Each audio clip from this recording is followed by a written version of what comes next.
क्या हो अगर आपको आपके मन की बात ना करने दिया जाए? What if you are not allowed to say our mind, speak our mind? What if you are not allowed to roam somewhere? क्या हो अगर आपको अपने मन से कहीं घूमने ना दिया जाए? क्या हो अगर आपको आईएएस ना बनने दिया जाए? क्या हो अगर आपको पीसीएस ना करने दिया जाए? अगर आप गरीब हैं या फिर आप निम्न कुल के हैं तो क्या हो? तो इन सब के लिए एक इक्वेलिटी, एक समानता की बात करता है संविधान। तो नमस्कार, मेरा नाम है सहदेव सिंह और आज मैं बात करूंगा समानता के ऊपर, equality of right of equality, समानता का अधिकार, जो कि संविधान में उल्लेखित है। मौलिक अधिकार, मूल अधिकार जो आप जानते हैं कि मूल अधिकार जो है संविधान में भाग 3 में वर्णित है, 12 से लेकर 36 तक। तो मूल अधिकार में एक अधिकार है समानता का अधिकार। समानता का अधिकार 14 से 18 तक उल्लेखित है। समानता का अधिकार 14 से 18 तक उल्लेखित है। उसमें सबसे पहले है 12 को, अगर 12 अनुच्छेद को देखें तो उसमें कहा गया है कि राज्य होगा। राज्य भारत संघ का भी हो सकता है, विभिन्न राज्यों का भी हो सकता है, किसी कंपनी को भी राज्य कहा गया है। लेकिन अनुच्छेद 13 में कहा गया है कोई भी कानून, ऐसा कानून जो मूल अधिकारों को उनका अल्पीकरण करता हो, छोटा करता हो उनको, तो वो संविधान जो है अमान्य होगा, अवैध होगा, ये कहा गया है, अल्पीकरण कर दिया जाएगा। लेकिन अगर हम बात करें अनुच्छेद 14 की, तो अनुच्छेद 14 में कहा गया है कि जो विधि के समक्ष समता, यानी विधि के समक्ष समता कहने का मतलब विधि से कोई भी, चाहे वह स्थान, चाहे कोई भी व्यक्ति कितना भी बड़ा हो, उसका अवधा, उसका नाम कितना भी बड़ा हो, कितना भी बड़े पोस्ट पर हो, क्यों ना वो राष्ट्रपति हो, विधि से ऊपर नहीं हो सकता। और इसी में कहा गया है कि विधियों के समान संरक्षण, चाहे वह राष्ट्रपति हो, प्रधानमंत्री हो या फिर कोई आम आदमी, अगर एक उसी कानून के तहत अगर वो अपराध चोरी का है तो राष्ट्रपति पर भी वही कानून लगेगा जो एक आम आदमी के ऊपर लगेगा। तो इसको कहा गया है विधियों के समान संरक्षण। उस परिस्थिति में अगर समान व्यक्ति समान अपराध करता है तो वही कानून उस पर लगेगा। ये कहा गया है विधि के समान संरक्षण, विधियों के समक्ष समता और विधियों के समान संरक्षण अनुच्छेद 14 बात करता है। वहीं अनुच्छेद 14 तो इसमें इक्वेलिटी, समानता की बात करता है। कोई आदमी बड़ा छोटा कानून के आधार पर नहीं हो सकता, लेकिन कहीं कहीं पर हो सकता है, अपवाद और एक्सेप्शनल केस हो सकता है कि आपको राष्ट्रपति को पहले सम्मानित किया जाए, देन आफ्टर आपको करते हैं, तो ये सब एक्सेप्शनल हो सकता है, लेकिन कानून के आधार पर सब समान होंगे। अनुच्छेद 15 वही बात करता है किसी भी व्यक्ति को, चाहे वह स्त्री हो, पुरुष हो, जाति के आधार पर, धर्म, लिंग, मूलवंश या जन्म स्थान के आधार पर विभेद नहीं करेगा। अगर आप कहीं जाते हैं तो जाति, धर्म या जाति, धर्म, मूल वंश या जन्म के स्थान पर आपको विभेद नहीं किया जाएगा।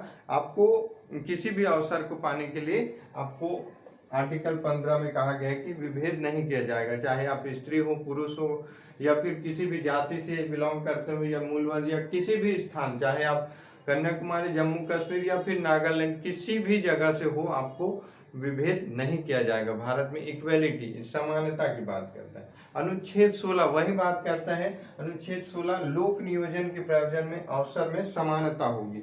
किसी भी जाति, किसी भी धर्म या फिर किसी भी विशेष समुदाय को प्राथमिकता नहीं दी जाएगी। इसमें कहा गया है समानता होगी। लोक नियोजन, जितने भी रोजगार जो क्रिएट करेगा राज्य के अंदर, ध्यान देने वाली बार बार आप याद रखिए कि राज्य केवल राज्य नहीं होगा, भारत सरकार भी हो सकता है, एक कंपनी भी हो सकती है, एक राज्य भी हो सकता है। तो इसमें राज्य के अंदर बहुत सारे, जैसे LIC कंपनी, तो वो भी राज्य के परिभाषा के अंतर्गत आएगा। तो लोक नियोजन के अवसर में समानता होगी। अगर एक्सेप्शनल केस देखें तो जो आरक्षण का मुद्दा है, आरक्षण का मुद्दा कहता है कि विशेष जो पिछड़ी वर्ग जाति है उनको विशेष आरक्षण दिया जाएगा।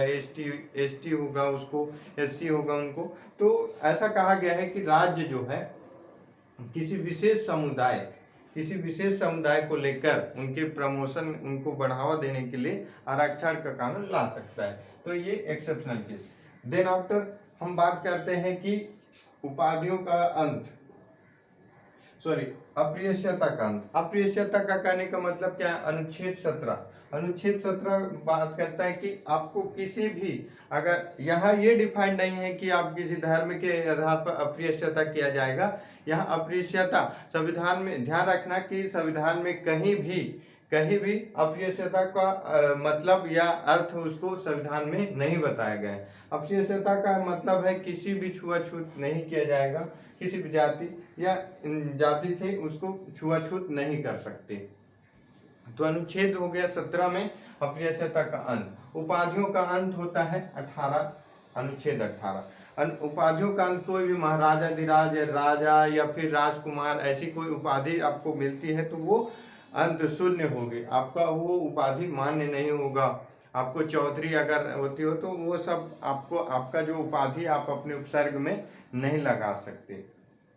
तो ये सब उपाधि एक्सेप्शनल का कहा जाता है कि आप अगर पद्म विभूषण, भारत रत्न आदि से सम्मानित होते हैं तो जो सर्वोच्च न्यायालय है उसने अपने न्यायालय में एक अपने फैसले में कहा है कि जो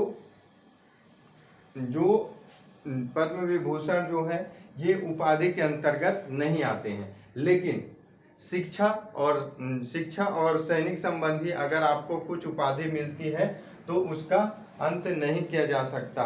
केवल 2, शिक्षा और सैनिक सेवा के अंतर्गत आपको मिली जो उपाधि, उसको शून्य नहीं हो सकता, उसको अंत नहीं किया जा सकता।